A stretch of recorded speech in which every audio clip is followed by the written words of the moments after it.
għal service ieħor għal kelma tal-mulej qabel kenna ħin ta' qima, ħin ta' tifħir, ħin fejn iva wkoll ixxirikna wkoll ftit, kien hemm verament il-preżenza talla fostna u għataw il-preżenza talla u nilqgħukom magħna biex issa wkoll dalwaqt nisimgħu il-kelma. Però nixtieq nistidinkom li jekk intom tistgħu tkunu magħna hawnhekk, titilfux l-opportunità, jekk intom xi parti minn xirka oħra u ma tagħmlu parti mill-ebda knisja u tkunu tistgħu tiġu, titilfux l-opportunità. Ħutna li inna ma naraw, nixtiequ nerġgħu narawkom fostna, ħalli nkunu nistgħu nixxirku flimkien, nifirħu ma' xulxin. Halleluja, ħalli l-imħabba tal-mulej tkun tista' tbaqbaq fostna bħalma qed issir hawnhekk, halleluja. U għalhekk iva illum bunur u verament irroddu ħajr lill-Alla ħanilqgħu magħna l-omm spiritwali ta' din id-dar lill-Pastor Marjella li ħataqsam kelma li nemmen li verament ħatolqot il-qlub. Nilqgħuk magħna, Pastor, halleluja. Grazzi Elton. Grazzi Missier. Ta' dik l-introduzzjoni sabiħa. Grazzi Ġesu. U minant il-mulej. Wow, il-mulej jitkellem mit-tfal xieħlew, mux ta' bxej għalinna, ħallu tfal jiġu għandi. Għajdu li għalix qabel ma tlajtaw fuq, il-lulidi għattilom jitolbu għalija, u t-nej għallu li kelma ta' kuraġġ, u għet minnom għalli, don't worry mama, the Holy Spirit will take over. Amen. U għek se nitlob issa stess f'isem Ġesu Kristu li l-Ispiritu Santu jieħu over din il-kelma tal-lejla u li tistaw tidbirku u s-saxħu lilkom infuskom fil-mulej kemm intom li qegħdin qudiemi hawnhekk fil-Knisja River of Love kif ukoll intom ħuti wkoll tal-YouTube li qegħdin lesti għaċċana biex tisimgħu il-kelma talla biex tieklu dan il-laħam tal-kelma flimkien u nirringrazzjak mulej Ġesu tal-li tkellim diġà minn fomm uliedi li għat li inti stess tinkwetax għax l-Ispirtu Santu ser jieħu over. U din hija l-kelma li jiena ċerta bla dubju illi inti se tieħu over mulej għax diġà ġiet predikata, diġà ġiet profetizzata. U għalhekk mulej Ġesu grazzi tal-li l-widnejn spiritwali ta' dawn l-aħwa ta' qudiemi u anka tal-YouTube huma miftuħa l-kelma tiegħek. Norbot kull spiritu ħażin u spiritu ta' xkiel f'isem Ġesu Kristu li ma jirnexxix la fuqna u laqas fuq il-Knisja tal-mulej u nirringrazzjak mulej ta' dal-unur li inti qed tittini illi nxandar dil-kelma tiegħek li huwa l-isbaħ xogħol li bniedem qatt jista' jagħmel. Hemm xogħol li huwa bi flus, hemm xogħol li huwa bil-fors, hemm xogħol li nagħmlu ħallejxin tagħna u hemm xogħol li huwa mill-qalb għax il-mulej ikun sejħinna biex nagħmluh. U dan huwa l-isbaħ xogħol. M'hawnx xogħol aħjar milli jonorana l-mulej li jinxandru il-kelma tiegħu. Amen. Alleluja. Bdejt bid-bissim għaliex se nikxfilkom ftit l-età. Illum bdejna diġà li kxifna l-età ta' oħtna hawnhekk li għandha 83 years u ċelebrajnieh hekk flimkien. U ħanikxfilkom l-età x'se nsaqsikom. Min minnkom għandu mal-40 sena jew 50 hekk l-età ta' żmieni. Żgur tiftakru, m'hemm bżonn tollu jdejkom ħalli ma tħossukomx awkward, right? Naf ċert li tal-età tiegħi tiftakru dak iż-żmien tal-pen friend. Għadkom tiftakruh?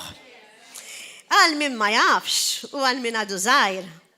Il-pen friend kienet mara jew raġel ukoll fil-każ tiegħi mara kienet illi kienet tiktbilna ittra għax dak iż-żmien la kellna emails, dak iż-żmien la kellna Facebook, dak iż-żmien ma kellna xejn minn dak teknoloġija, imma kellna biċċa karta u niftakar il-pen friend kienet tiktbilna forsi darba fit 3 ġimgħat jew darba f'xahar.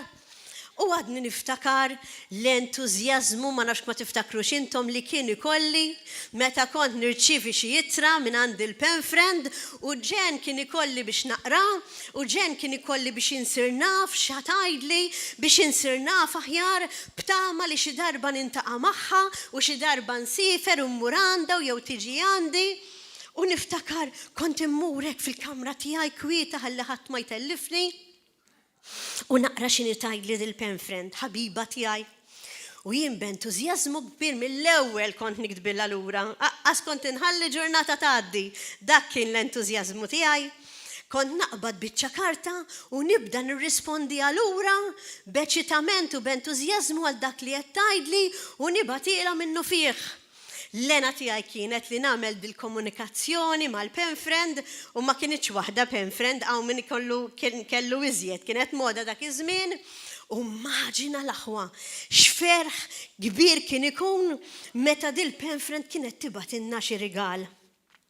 Meta kien jiġi l-postman wara l-bibek b'xi kaxxa u kont nara l-adress tagħha, qalbi kienet tkun ferfer ħatoħroġ biex nara x'rigal batitni din il-pen friend, biex nara kemm tħobbni, biex nara da x'inhu, eċċetra, eċċetra. U waqt li kont qiegħda naħseb biex nipprepara din il-kelma talla. Il-mulej li huwa il-ħabib tagħna fakkarni f'din l-istorja tal-pen friend. Għalli murajdilhom li kieku l-istess entużjażmu illi aħna kenna l-pen friend meta nirċievu xi jittra ikun l-istess entużjażmu li jkollhom uliedi meta jaqraw littri li battilhom jien kieku x'ferħ u xi pjaċir ikolli f'qalbi meta nara li għandhom ġen biex jaqraw littri li battilhom jiena u xi pjaċir meta huma stess ikollhom ġen mhux biss biex jaqraw littri ħalli jsiru jafuni personali imma jkollhom ġen biex jikkomunikaw miegħi li jaqbdu biċċa karta u jikdbuli. Ażiż missier, Ażiż Ġesu, grazzi ta' din l-ittra sabiħa li inti batli.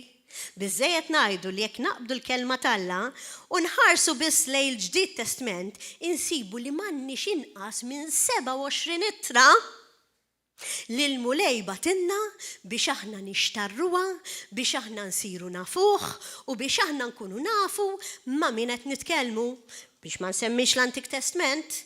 Għax hekk insemmi wkoll l-Antik Testament huma ittri oħra permezz ta' profeti oħra li bej wieħed u ieħor nistgħu ngħidu li għandna ma' 70 ittra li aħna nistgħu naqraw mingħand il-missier biex jallimnaw minnu, biex jgħidilna minnu Ġesu u biex insiru nafuh.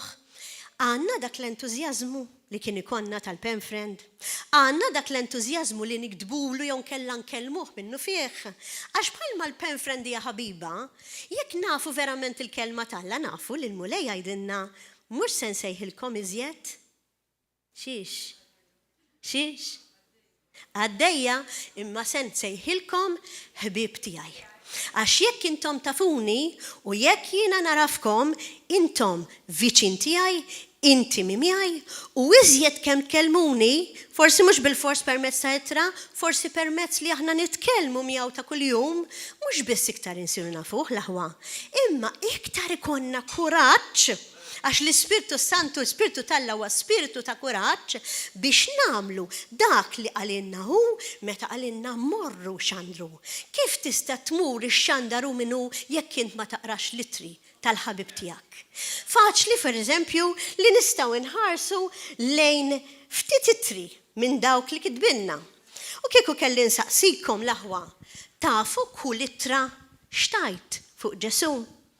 U tajdu li pastor, se tuqgħod tgħidilna kull ittra xtajt. Aħna llum sa' 9 l-aktar għandna, Però għal min forsi jagħtaw l-ewwel darba.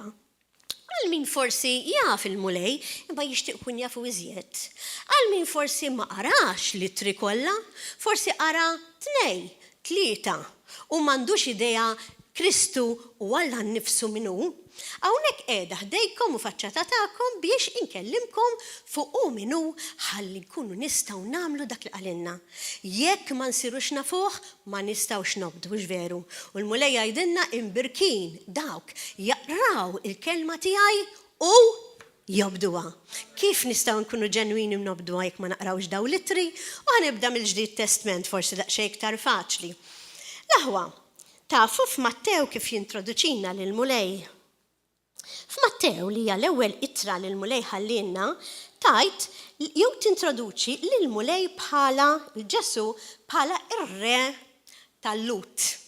Fil-fatt il-mulej jgħidilna li l-Lut il-Ġus huma l-poplu Talla u x'vera u li iħobb li l-poplu Talla b'mod li batinna Alla nifsu lil Kristu biex imut għalina għax l-ikbar ġest ta' mħabba huwa li nagħtu lilna nfusna għal ħaddieħor. Xi ġmielu? Jekk inħarsu lejn Mark, x'jgħidilna Mark fuq Ġesu? Minnu mitla tal-Bibja forsi jista' jweġibni. Imma nista' nallimkom xi ftit li jurina li f'Mark il-mulej huwa is-servjent tagħna. Jista' jkun Alla nnifsu ħalliq huwa servjent. Kif jista' jkun qed jintroduċi ruħu bħala ħabib imma huwa wkoll servjent? Għalinna l-mulej li jiena inservikom għalhekk batinna lill-mulej Ġesu biex nagħmel dak li intom qatt ma stajtu tagħmlu. Aħna qatt ma stajna naraw biċ-Alla. Kieku Ġesu ma bdix sal-aħħar. Kieku Ġesu ma serviniex billi ġie f'did-dinja, għamal passjoni bħal dik biex aħna nattama li naraw biċ-Alla. Mela qed jintroduċi ruħu bħala dak l-aspett mhux ta' b'xejn jgħidilna li aħna rridu nkunu umli bħal servjenti mhux wik għax hemm differenza biex nobdu l-Alla u nagħmlu dak li qed jgħidilna hu. Jekk inħarsu lejn it-tielet ittra l-aħwa tal-Ġdid Testament naraw lil Luqa. Luqa kien għaddej tal-mulej u overall Luqa jintroduċilna dan Alla u dan Ġesu jibin Alla u Alla nnifsu bħala dak li huwa ta' kompassjoni. Il-mulej nafu li ħafna drabi fil-kelma narawh li mqanqal bil-kompassjoni x'għamel mirakli. Kienet il-kompassjoni li lilu għenitu biex xinjara mara widow armla sejra bil-funeral tal-unika iben li kella tibki ġim anqal minn dik il-kompassjoni biex iqajmila il-bina mill-imwiet. Aħna għandna dik il-kompassjoni. Jew qed ngħidu li aħna tal-mulej ma nafux minnu u ma nistgħux nimitawh. Għax il-kelma Alla tgħidilna be imitators of Christ. Hawnhekk qudiemi għandi grupp ta' nies li huma maturi f'Kristu, grupp ta' nies li għadhom ma jafuhx il-mulej. U qed forsi qegħdin hawnhekk l-ewwel darba wkoll. U mhux neċessarjament għax qegħdin l-ewwel darba ma jafux il-mulej għax m'għandux jaqsam iż-żmien, però qed inħossni li l-mulej illum qed itini din il-dilka speċjali biex nagħllem qisni qed nagħllem il-luliet. Qed inħossni li l-mulej qed itini l-grazzja li nagħllem mhux minnu kbir jew matur fil-mulej, imma nagħllem ukoll il-basics elementari biex insiru nafu u nintroduċu dan Alla ħaj li ħafna nies ma jafuhx. Għaliex? Għax ma narawx.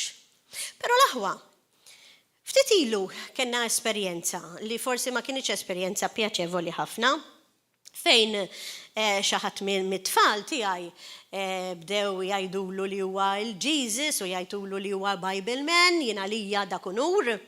Imma taf inti t-tfal jibdew iħossuhom li qed jiġu kważi bullied, bdew l-affarijiet, jipprovaw forsi jwarbuhom minħabba li jidhru differenti minn ħaddieħor. U l-mulej dejjem jallimni minn kull esperjenza li ngħaddi minnha. Naturalment bħala ibni jiena fin-natural ma mhux ninkwita għax il-mulej jgħidilna ma ninkwetawx, right? Imma fin-natural tkun konċernata. U meta tkun taf li għaddej minn hekk, meta jmur l-iskola jew jmur l-iskola tibda tajt min jaf il-ġurnata kif se tkun illum. Kux se jħossu inkluż bħala parti mill-oħrajn, kux se jbati. U niftakar ġurnata minnhom qatt ninterċedi d-dar, nitkellem bil-lingwi tal-Ispirtu Santu, niftakarni kont qiegħda nitlob il-mulej norbot f'isem Ġesu Kristu kull spirtu ta' bullying, niddikjara l-kelma talla fuq il-uliedi u għamilt nofsinhar sħiħ ħlifek ma għamilx. U ħadd pjaċir ħafna meta mbagħad ibni ġie jgħidli mami ta' aġixxew miegħi normali ta' isu qatt ma ġara xejn. Għaliex interċenejt f'isem Ġesu Kristu u l-mulej għalinna dak kollu li intom torbtu f'did-dinja jiġi marbut u dak kollu li tħollu jiġi maħlul. U din l-eżempju qed ngħidilkom. L-aħwa. Għax minna waqt li qed nitkellem minn tanks ninterċedi u nitlob, il-mulej tikellimni minna stess din l-esperjenza u qed tgħidli bħalma int ibnek mhux qed jarak għax qiegħed l-iskola, imma inti qiegħda d-dar għax tħobbu titlob għalih, tinterċedi għalih u tkun żgur li jiġi protett permezz tal-Ispirtu Alla tad-demm, hekk ukoll jien mur ngħidilhom li jien bħal dak il-ġenitur twajjeb li jħobb il-uliedu tant li anke jekk ma jarawniex u ma jkunux jafu jien x'qed nagħmel għalihom, imma jiena tant inħobbhom li qed nipproteġihom permezz tal-Ispirtu Alla. U nkun żgur li ma jiġrilhom xejn u serħilhom rashom li waħedhom mhuma qatt. Anke jekk ma jarawniex imma dak li nagħmel jien għalihom huwa biżżejjed biex ikunu taħt il-ġbinħaj tal-oli. Amen. Xi ġmiel tal-Alla ħajja għandna. Nkomplu ftit ieħor, hekk bil-mod. U ngħidu għax wet li translator miskin li noħodha bil-mod, ma rridx li naġġel. Naraw li fi Ġwanni kien il-persuna intimu mal-mulej sewwa. Nafu kif kien joqgħod anke fuq Ġesu. Jintroduċinna lil-mulej mhux bħala ħabib, mhux bħala bniedem, mhux bħala dak li kien jagħmilha miegħu ta' kuljum, imma jintroduċinna lil-mulej bħala bin Alla u Alla nnifsu. U hawnhekk naraw illi għal dawk li jgħidu li Ġesu huwa sempliċiment raġel tajjeb għax dak iż-żmien jkunu salbu jew kien sempliċiment profeta. Hawnhekk naraw li Ġwanni kien ispirat permezz tal-Ispirtu Alla biex jikteb veru min kien. U għalhekk l-Alla l-għoli għandna l-qawwa permezz tiegħu għax huwa Alla li nistgħu nitkellmu miegħu u li hu jista' jgħinna from above. Naraw Flatti. Flatti u għaktib sabiħ immens, naraw illi il-mulej juri ruħu bħala is-salvatur tad-dinja. Intom tafu bħali li wara l-passjoni Ġesu qam u rxoxta u raw bajnejhom kemmu mirakulus li ma kienx bniedem, imma li permezz ta' dak li jagħmel u salvana. U għalhekk ħanaraw hawnhekk Flatti li huwa is-salvatur tagħna. Kemm hi xi ħaġa sabiħa li tkun taf li ommok jew missierek meta tara li t-tifel tiegħek jew t-tifla tiegħek qed bagħti tmur dum tiġri biex issalvah minn Alla ħars qaċċijar milli jaqsam il-xi karozza, hekk huwa l-mulej tagħna, is-salvatur tagħna. Mhix salvatur mill-għadu, mill-bulis tagħna, għax aħna kollha għandna għadu f'din id-dinja li huwa x-xitan u l-kollegi kollha tiegħu l-fallen angels u għalhekk għandna bżonn min isalvana għax mingħajr Ġesu aħna kollha għalem misfel. Naraw ukoll illi f'Rumani l-Apostlu Pawlu jintroduċi lill-Alla bħala our righteousness. Kieku kelli forsi intom qed tgħidu li di qed toqgħod tgħidilna ħaġa oħra wara l-oħra. Imma kieku kelli nsaqsikom il-ktieb ta' X. X'jgħid fuq Ġesu? Ħanisma' risposta minn għandkom hekk irridu nkunu nafu għall-kelma tal-Alla. Righteousness jgħidilna li huwa s-sewwa tagħna li aħna nkunu nistgħu nkunu in the right standing mal-mulej ta' Alla meta aħna nemnu f'bin Alla l-ħali u Ġesu Kristu li huwa Alla u hekk inkunu fis-sewwa ta' Kristu xi ħlew xi ġmiel. Naraw ukoll li fil-Korintin insibuh bħala il-blata tagħna. Xi ġmiel meta inti għandek blata u taf li meta tiġi l-maltemp inti tista' toqgħod fuq dik il-blata li hija soda u ma titħarrekx u ma jiġrilek xejn. U fit-tieni Korintin fil-fatt naraw ukoll l-aħwa li il-mulej huwa introdott bħala dak li huwa triumphant, dak li huwa vittorjuż għax il-mulej diġà huwa vittorjuż fuq l-għadu, le? Mela aħna fih il-gwerra tagħna f'did-dinja għax aħna ngħaddu minn ħafna dbatijiet u l-kelma Alla turina kemm batijiet ikonna ngħaddu minnhom, speċjalment jekk inkunu ġenwini vera tal-mulej, id-dbatijiet tal-bniedem ġust huwa ħafna tajt il-mulej, naraw illi jekk niftakru biss li fil-Korintin, fit-tieni Korintin, niftakru li aħna ġa rebbiħin trionfanti fi Kristu meta niġu biex niffaċċjaw il-battalja l-aħwa ma naqtawx qalbna għax nafu li diġà rebbiħin. Forsi ġil ismajni għadi għax inħobbu ngħidu ċerta frażijiet li aħna rebbiħin fi Kristu, imma ma nafux għaliex ngħiduhom dawn l-affarijiet. Fl-ispirtu tiegħi, meta kont qiegħda kwieta hekk nisma' lil mulej jara x'irrid jgħidilkom, ħassejtu jgħidli dan il-kliem. Binti, mur u preparhom għall-eventwalità. Dini għal-kelma li tani, eventualità, żgur miex il-kelma tiegħi l-aħwa. Ma nitkellimx hekk jien. Eventualità tfisser mur u preparhom għal dak li ġej. U jien għatlu, mela x'ġej mulej? Binti, dak kollu li ġej jiena ktibtulkom fl-ittra tal-Apokalissi. Jiena ktibtulkom fl-ittra tar-Revelazzjoni. Revelations. Dak kollu li hemm miktub għal min qara dan il-ktieb, din l-ittra li għandu barka speċjali għal min jaqrah, mhux għax l-oħrajn li hemm kemm miktub, se jseħħ. Fejn il-mulejat jgħidilna li se jiġi żmien iktar jibes għall-Kristjan milli qed ngħaddu issa. U meta urini li għandi nejnkom jiena magħkom biex nippreparaw għal dak li ġej għall-eventwalità, waħda mill-affarijiet li urini huwa li rridu nkunu ċerti mhux biss li għandna relazzjoni intima miegħu u nafuh, knowing him, fil-fatt ma nafx ma tafux imma t-titlu ta' din il-kelma tal-lum huwa question mark. L-emil tagħna qiegħed jirrifletti l-fatt li nafuh il-Alla. Għax nara ħafna Kristjani li jattendu knejjes tajjeb, pero jiddikjaraw mill-fom li huma Kristjani u emilhom huwa l-bot ħafna minn dak li l-mulej jgħidilna nagħmlu. Għalhekk hemm dik l-iskrittura tal-biża l-aħwa, dik l-iktar waħda li tbażżani meta jgħidlek tkun quddiem il-ġudizzju u jgħidlek mur qudiemi, mur minn qudiemi. Għax jien ma nafekx, you who practice lawlessness, x'biża kemm il-darba beżżatni dik l-iskrittura u l-biża tal-Alla hija importanti li jkollna issa biex ma naslux u nisimgħu dak fil-ġudizzju. Fil-fatt naħseb wasal il-ħin li ngħidilkom ħolma illi forsi ġil smajtuha ma ħnixxarja magħkom għal min ma jafix. Jien inħobb nisma' ħafna lil Benny Hinn. Benny Hinn huwa evanġelista, huwa persuna tal-Alla li personali ministra li ħafna. Jitkellem ħafna fuq id-diltka tal-Ispirtu Santu u nara qawwa kbira fih meta ovvjament naraw dak il-mirakli kollha fil-crusades tiegħu. U nħobb nisimgħu. U waħda minn l-affarijiet li qal kienet ħolma li dil-ħolma laqtet li ħafna. Fil-ħolma tiegħu ħanixxerja magħkom tajtek.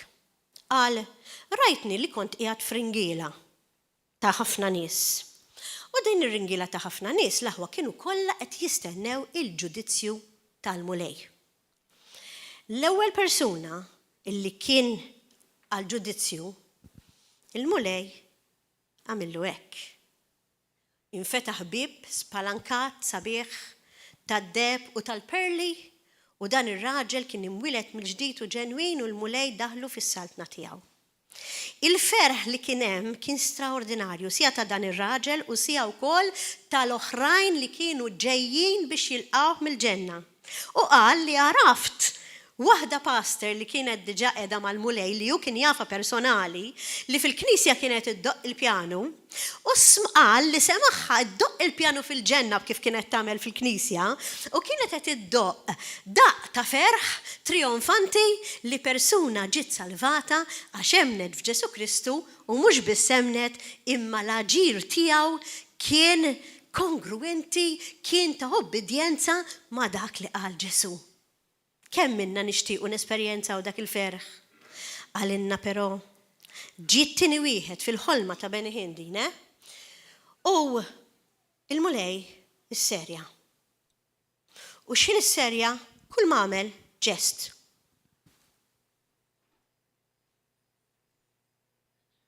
L-espressjoni ta' dak ir-raġel tant kienet tal-biża' li għal min jemmen li l-opinjoni tiegħu hija importanti, meta niġu f'dak il-mument tal-eternità naraw li x'naħsbu aħna huwa totalment zero. L-iktar ħaġa importanti huwa x'jaħseb Ġesu fina, fuqna, u għalhekk importanti li ma nibqgħux nagħtu każ in-nies jaħsbu fuqna. In-nies jiġġudikaw jafu sija tad-dinja u sija wkoll min qed jara l-affarijiet mill-lenti tiegħu, mhux mill-lenti ta' Kristu. U twerwir qal li kellu fuq wiċċu dan ir-raġel kien tant tal-biża' li qal li l-istess persuna li ra li kienet qed iddoq daq ta' ferħ għal daqqet xi ħaġa li hija assoċjata bħal meta tajt ta' Einstein tal-biża' u ġarrewh lejn l-infern. Għal dik ix-xena ma nista' ninsiha qatt. U mbagħad fil-ħolma ta' Benny Hinn, tafuha din, smajtuha. Wasal tnej semawha, wasalu fil-ħolma. U l-biża' li kellu fuq kienet tremenda ħajara l-mulej biex se jgħidlu mingħajr kliem. Idħol jew kellha ħamlu hekk. Ġest kbir imur fin-nofs għax huwa l-imħallef ġust. U dak il-ħin qam. Għalux inqomt mill-ħolma ma kontx naf ġudizzju kelli. Nisma' l-Ispirtu talla jgħidli oqgħod attent biex ma titlifx kollox intu kol fl-aħħar. Għax it-tiġrija hija sal-aħħar wara dak kollu li esperjenzajt. U qallu jien mulej, mhux qed nitkellem Ġanni taħdejna, qed nitkellem Benny Hinn, raġel li huwa tant famuż propju għad-dilka tal-Ispirtu Santu biex xogħlijiet tal-mulej. Ħaseb warana. Kemm irridu noqogħdu attenti li vera narfuh u nafuh il-mulej? Fil-fatt wara dik l-esperjenza l-aħwa qed jgħid waqt li qed nisimgħu jitkellem għad xi ġmiel kemm importanti li nagħmlu hekk aħna u hija possibbli. U se tgħidu li kif jista' jkun possibbli. Qallu xi tridni nagħmel mulej, qallu biex jiena nobdi sal-aħħar x'għandi nagħmel.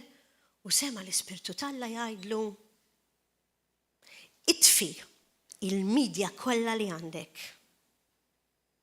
Min issa sa 8 snin oħra, għax din il-ħolma kienet ilha ftit snin, la rridek tara television, la rridek tara Facebook, la rridek tidħol Netflix, u ma rridek tagħmel xejn li inti kont tara fil-ħin liberu tiegħek, u minflok fil-ħin liberu tiegħek, għax aħna ma tantx ikollna ħin liberu, imma forsi dak li jkun wara ġurnata jgħid ħajjir relaxja ftit ta' fin aħna ngħidu naraw xi ħaġa forsi fuq television, għallu minflok dak il-kwantità ta' ħin li inti taħli l-ħin fil-vojt f'tara news u media u mbarazz sad-dinja, irridek tqattaw għal 8 snin li ġejjin fil-qari tal-kelma tiegħi.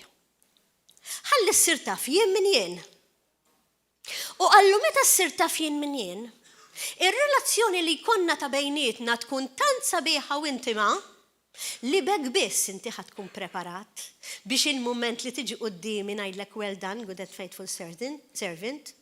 U d-domanda li għandi għalikom illum huwa qegħdin tqattaw dan il-ħin mal-mulej fil-qari tal-kelma, ħankunu nafu kull ittra xtajt fuq il-mulej, ħalli nkunu nistgħu nobduh.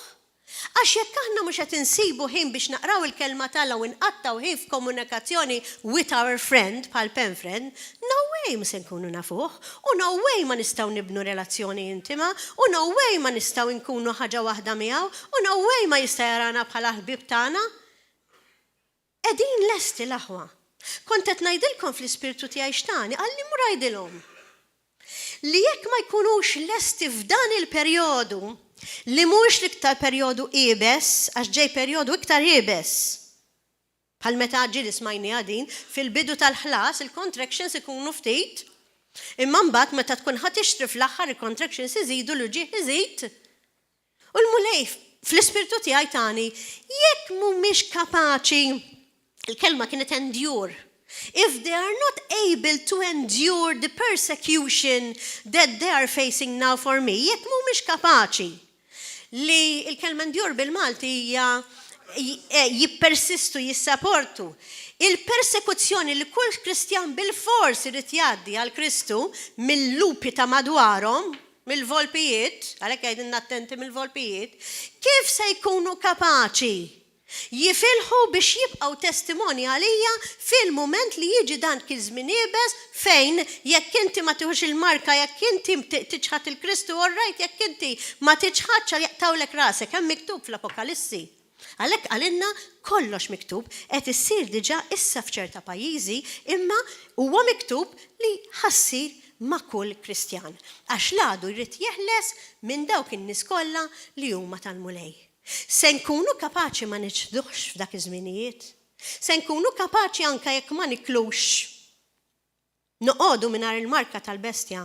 U għalhekk qal il-mulej mur għajdilhom li jekk mhumiex ħajissaħħu fija issa f'dan iż-żmien li qed għandhom iċ-ċans li jkollhom il-littri tiegħi fidhom, għax ħajjiġi żmien laqqas ħajħallulna il-Bibja jew l-kelma tal-Alla f'idejna bħal m'hemm diġà fiċ-Ċina u postijiet orjentali. Kif ħansiru nafuh jekk aħna ma nkunux nafu bl-amment xi jgħidu dawk l-ittri? Mingħajr ma jkollna l-kelma qudiemna.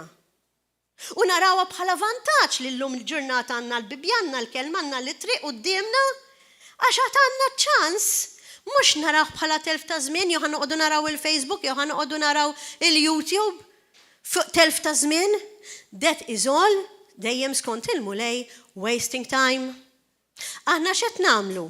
Qegħdin vera nutilizzaw żmien għax il-mulej nerġa' ngħidilkom fl-ispiritu tiegħi wkoll qalli biex ikunu preparati f'dan iż-żmien li huwa żmien inqas iebes għall-Kristjan, l-ewwel ħaġa li jrid ikollhom ċertezza mhux biss li jkollhom relazzjoni miegħi intima u jafu jien min jien u jaġixxu skont dak li jien ngħidilhom li għandhom jaġixxu, imma rridu jkunu ċerti li jafu li jien il-protettur tagħhom li jiena nħobbhom imħabba kbira.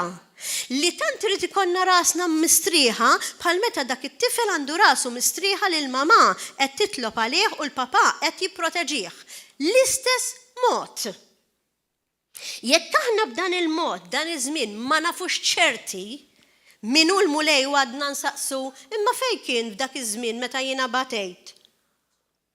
Meta l-mulej għalinna anka f'dak iż-żmien jiena kont magħkom, jekk ma nkunux għandna ċertezza mill-protezzjoni qawwija tal-Ispiritu tal-Alla, no way ma nkunu nistgħu nifilħu. Da bħal meta bniedem jagħmel training.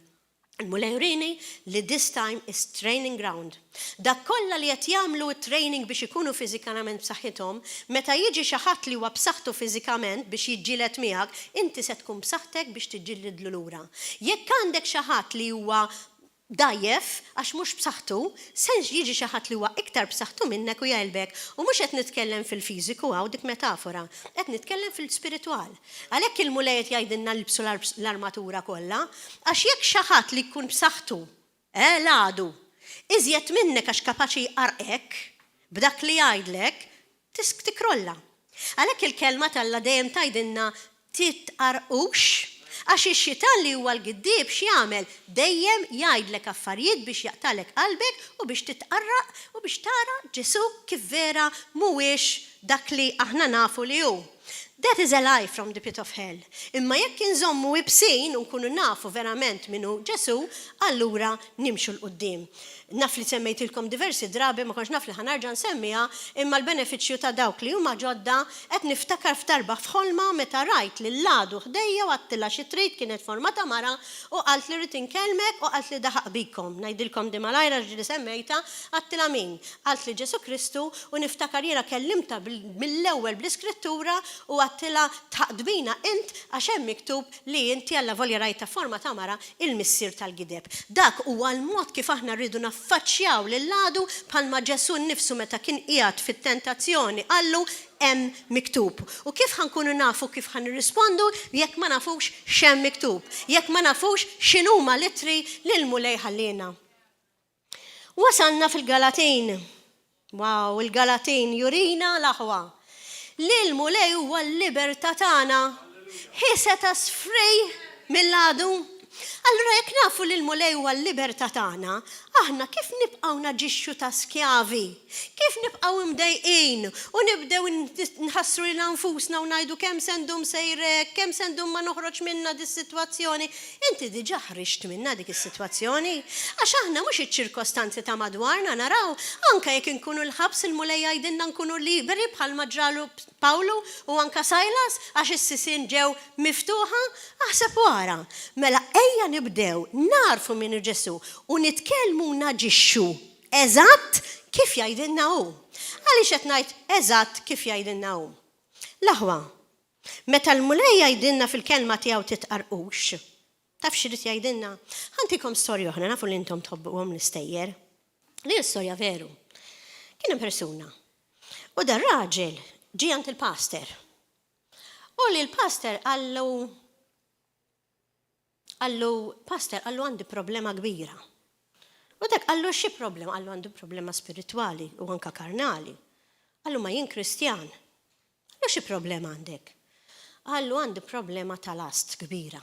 Last huwa jixxenna għal affarijiet sessuali. Sewa, iktar milli għandu jixxenna u mhux mal-mara. Għallu, u nixtieqek titlob għalija biex ma jibqax ikolli dal-ispirtu ta' last sessuali. Dak il-pastor talab għalih, ma kienx jaf fuq u daqshekk u għaddiet. Mela jgħaddu 4 ijiem minn dal-event. U il-pastor jaraħ lil dar raġel fil-karozza tiegħu. U ġibditlu l-attenzjoni il-mużika li kien hemm fil-karozza tiegħu.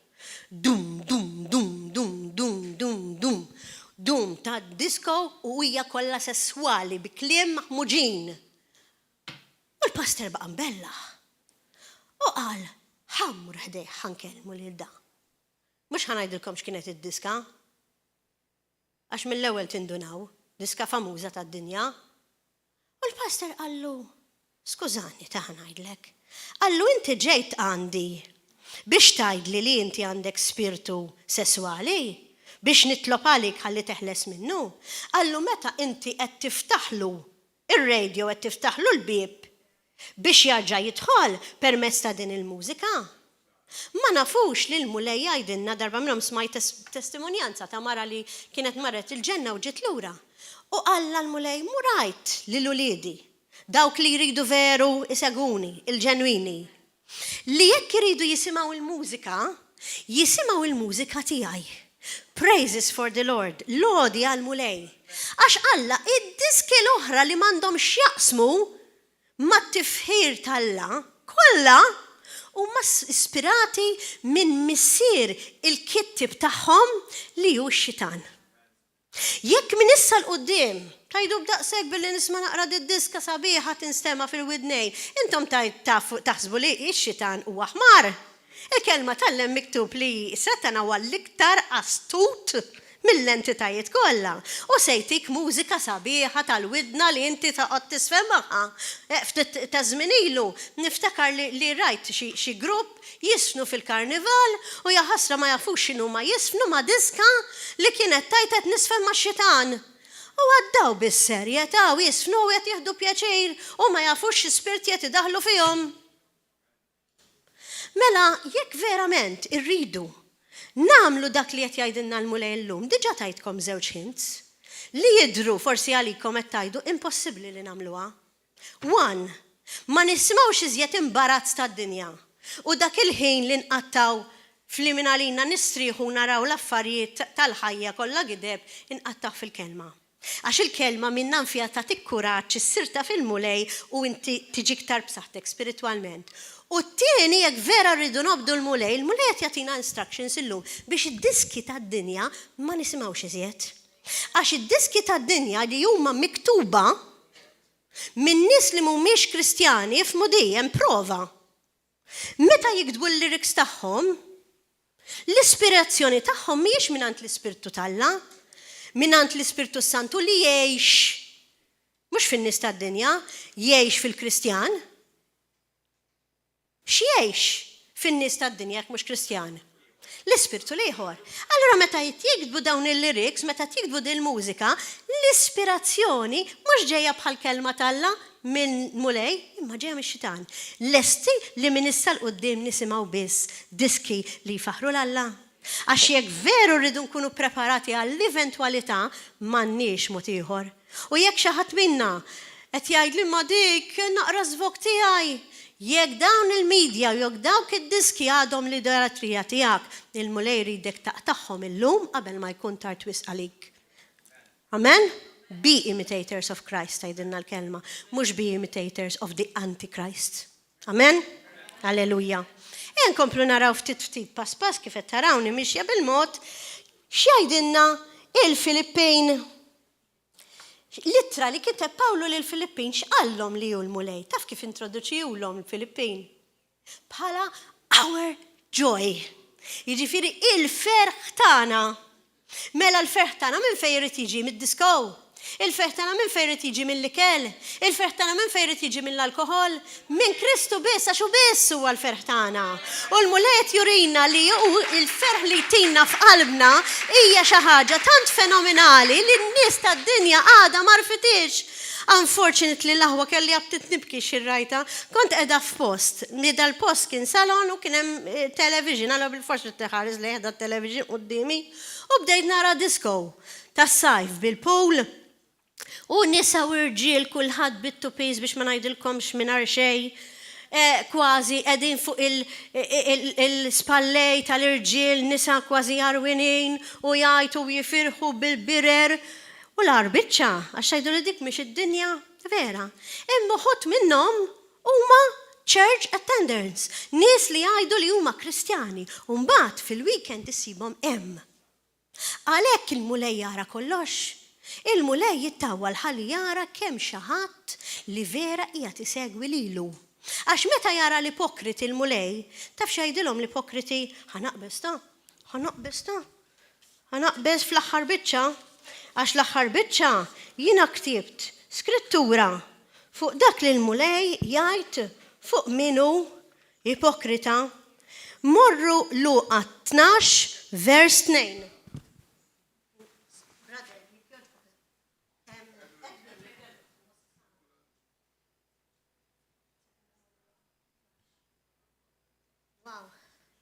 Ara xejdinna, sakemm fiċċejtu l-scrittura, tkunu tafu li mhux jien qed nitkellem. Għall-ipokriti dawn, għan-nies li għandhom double standard, jattendu l-Knisja jgħidu li huma Kristjani, però hemm ilhom huwa tad-dinja. Luqa 12 vers 2 jgħidilna xejn ma hu motti li ma jinkixifx u xejn ma hu moħbi li ma jsirx magħruf għax biżejjed wieħed tal-Knisja jkun qed jarah jmur xandara ma' kulħadd. Aħseb wara l-mulej li jara kollox. Mela t-tielet ħint li qed ngħidilkom ħanqattaw ħin intimu mal-mulej. Nevitaw kemm jista' jkun il-medja bla sens. Sewwa? Nevitaw li nisimgħu mużika tad-dinja u minflok niffukaw fuq il-ġenwinità li meta niġu l-Knisja mhux inkunu ta' parsi quddiem in-nies inħobbu l-mulej u mbagħad bemilna qed nuru bil-kontra. Amen? Mela, nkomplu x'jgħidilna l-Ġdid Testament. Dil-kelma naħseb jiena jekk jiena nibqa' sejra sa sena d-dieħla ma nispiċċajiex. Għax naħseb li mill-kliem kollha li qatta ħin biex nipprepara, dil-kelma tal-lum hija waħda mill-aktar li ħadit li enerġija, waħda mill-aktar li ħadit li ħin u waħda mill-aktar li kienet challenging għalija li nispiċċa naqra u nibki u ngħidlu mamma mija kemm inti twajjeb lulej u kemm hawn nies li ma jafukx. Għax jiena nibki u nkallmu lej jibki miegħi b'relazzjoni flimkien u kemm il-darba jgħidli jibki għax is-salib li għamiltu l-passjoni ma jridux jażlu lilha imma jippreferu n-nar tal-infern. Kemm il-darba ġrad li qed jibki il-mulej għal poplu tiegħu. Fil-fatt li jekk naraw f'wieħed mill-kotba tal-Antik Testament għandna wkoll il-mulej introduċut bħala il-weeping prophet permezz ta' profeta Ġeremija li jibki għal poplu tiegħu sallum il-ġurnata. Bħalma l-profeta Ġeremija kien jibki dak iż-żmien għal poplu li ma jafux, hekk ukoll il-mulej għadu jibki għalina wkoll dawk in-nies li jaħsbu li jafuh imma ma jarfux. Għalhekk qed insaqsikom illum l-aħwa lesti vera, mhux biss għall-eventwalità, għaż-żmien jibes li ġej ħalli nibqgħu sodi, imma emilna veru qed jirrifletti lil Kristu. Għax jekk le, illum huwa ċans tagħna illi nibdew. Il-mulej rid jarrafna u minnu fil-ħlewwa tiegħu illum u qed jgħidilna wkoll li fil-Kolossin għax wasalt Filippin, fil-Kolossin huwa il-kompletezza tagħna. Dan ifisser li aħna ma jkollna bżonn xejn iżjed, m'għandna bżonn xejn la dar, la bowt, la ħaġa waqqas oħra jekk ikollna l-Kristu. Għax hu il-kompletezza. Imma rridu niġu għal dik ir-revelazzjoni, ma tkunx ġast informazzjoni għax qed narawha miktuba fil-kelma. Ħaġa oħra huwa li fit-Tessalonikin sija fl-ewwel u sija fit-tieni naraw illi l-mulej taf x'inhu. Il-mulej huwa introduċut bħala it-tama tagħna. Mela jekk inti u jiena ngħaddu minn żmien fejn ma naraw l-ebda tama f'sitwazzjoni, niftakru li jekk l-Ispirtu Talla huwa l-verità u qed jgħidilna li hu it-tama tagħna, allura aħna m'għandna qatt għalfejn inkunu mdejqin għax it-tama hija l-aħħar li tmut jgħidu it-tama tagħna huwa l-mulej. Amen? Pass, inkomplu mmorru Titu. Għadni kif semmejt illi huwa il-verità. Il-mulej huwa introduċut bħala il-verità. U il-verità tfisser li dak kollu li hemm miktub fil-kelma huwa hekk hu. U allura aħna ma nistgħux niddubitaw fil-kelma tagħna u ngħidu ma tajt di veru, għax l-ewwel dnub li l-iktar jaħdem fuq u l-għadu tagħna huwa li krealek id-dubju. L-aħwa, il-ktib ta' Filomen ukoll jurina illi il-mulej huwa l-benefattur tagħna. Dak li jipprovdilna il-finanzi tagħna. U għalhekk jekk inti minn dawk li tajt imma jiena qed inħossni fqir li m'għandi xejn. L-ewwel qed inti m'intix fqir, assolutament, għax inti riċ fil-mulej, għax il-mulej tagħna huwa Sinjur. U t-tieni narfu niftakru li fil-ktieb tal-Lut qed nimxi pass tri tal-Ġdid Testament jgħidilna li hu il-perfezzjoni tagħna. Dan itfisser li jekk aħna qegħdin fi Kristu, Kristu qiegħed fina, aħna perfetti fih. Xi ġmiela tfadlilna ftit it-tri illi kitbilna l-mulej biex insiru nafu minnu fil-Ġdid Testament u ta' min insemmu littra ta' Ġagbu. Littra ta' Ġagbu ġili smajni hawnhekk fil-preaches għax aħna m'aħniex nuqqas fil-kelma. Turina li l-sin huwa bħat-tmun, noqogħdu attenti kif nużawh l-sin tagħna tajjeb, noqogħdu attenti li ngħidu dak li qed jgħid Alla u mhux dak li jgħid il-mulej. Fil-ktieb ta' Ġagbu jurina wkoll illi l-mulej huwa l-qawwa tagħna u l-fidi tagħna. Il-mulej huwa l-qawwa tagħna x'mingħajr il-qawwa talla sopranaturali m'għandna xejn. U l-fidi tagħna x'aħna peress li ma narawx. Bħal meta dak it-tifel ma jkunx jaf li mama qiegħda titlob għalih anke jekk hu mhux qed jara, imma fir-realtà tkun qiegħda hemm għalih tipproteġih. Mela rridu niftakru li anke jekk ma narawx bajnejna mbirkin dawk li ma jarawx u jemmnu. Il-mulej huwa l-fidi tagħna u l-mulej huwa da il-qawwa tagħna. Amen? Alleluja. Grazzi Ġessu li turina wkoll li fl-ewwel u t-tieni Petru l-eżempju tagħna huwa l-mulej. Għax huwa l-purità tagħna huwa l-mudell tagħna. Min jagħmel libsa?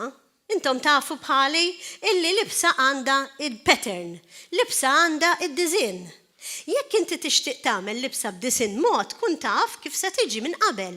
U hekk ukoll il-pattern ta' ħajjitna, id-dizin ta' ħajjitna jrid ikun b'dak il-mod li jurina l-mulej biex aħna vera ikonna ħajja tagħna perfetta fi Kristu. Qed tifhmuni għajt qed tisibu interessanti għax jiena sibta interessanti immensament u qed nixxerja magħkom dak li tani f'qalbi l-mulej. Naraw li fil-ktib ta' Ġuda, il-mulej huwa l-fundazzjoni tal-fidi tal-darba oħra, għax ma nistgħux noġbu l-Alla mingħajr fidi. U fl-ewwel Ġwanni naraw li huwa il-ħajja tagħna. Għalhekk il-mulej jgħidilna li jiena huwa l-ħajja u min m'għandux lili huwa mejjed diġà. It-tieni Ġwanni jurina li huwa l-mudell ukoll ta' ħajjitna u t-tielet Ġwanni jurina li huwa il-mottiv tagħna. Il-mottiv għal xiex għandna ngħixu mhux biex ikollna l-flus ħanibnu dar, imma l-mottiv għal fejn għandna ngħixu huwa biex aħna nsegwu l-Kristu, nsiru nafu minnu l-ħalliq tagħna u wara li nsiru nafu li minnu l-ħalliq tagħna nimxu warajh. Amen? L-aħħar ktieb li huwa ktieb li kollha kemm intom tafu li huwa l-ktieb ta' l-Apokalissi. Il-ktieb ta' l-Apokalissi jurina li l-mulej huwa ir-re ta' rejiet, jurina li huwa l-alfa u l-omega, jurina li huwa il-bidu u tmiem, jurina li huwa l-be-all and end-all, jurina li huwa l-kreatur tagħna u dak li jżomna ħajjin, u jurina li huma minn dejjem kien u minn dejjem se jibqa'. U għalhekk aħna m'għandniex għalfejn naqta' qalbna għaliex nafu ovvjament kemm huwa ħaj. Jina minix ser, dan għada l-introduzzjoni, minix ser naqralkom għalissa l-introduzzjoni tal-la fil-Antik Testament, għax naħseb vera għandi sa pitada, pero se niġi għal punt ta' dik il-kelma li xtaqt ngħidilkom li huwa nafu lil-mulej tagħna bemilna, veru narfuh, veru nafuh. U se nibda billi nikkompara lilna nfusna ma' tarbija. Meta tarbija tkun għadha kif twildet l-aħwa? Normalment tkun self-seeking, self-centered, għax ikollha bżonn il-ħalib, ikollha bżonn l-ikel, ikollha bżonn l-affarijiet tagħha.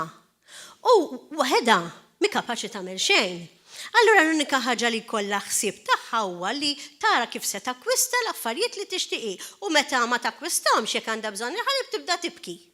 Issa, ħanajdilkom x'in l-esperjenza tiegħi ma' ħafna aħwa Kristjani sfortunatament illi suppost jafu lil mulej l-aħwa, però għadhom babies.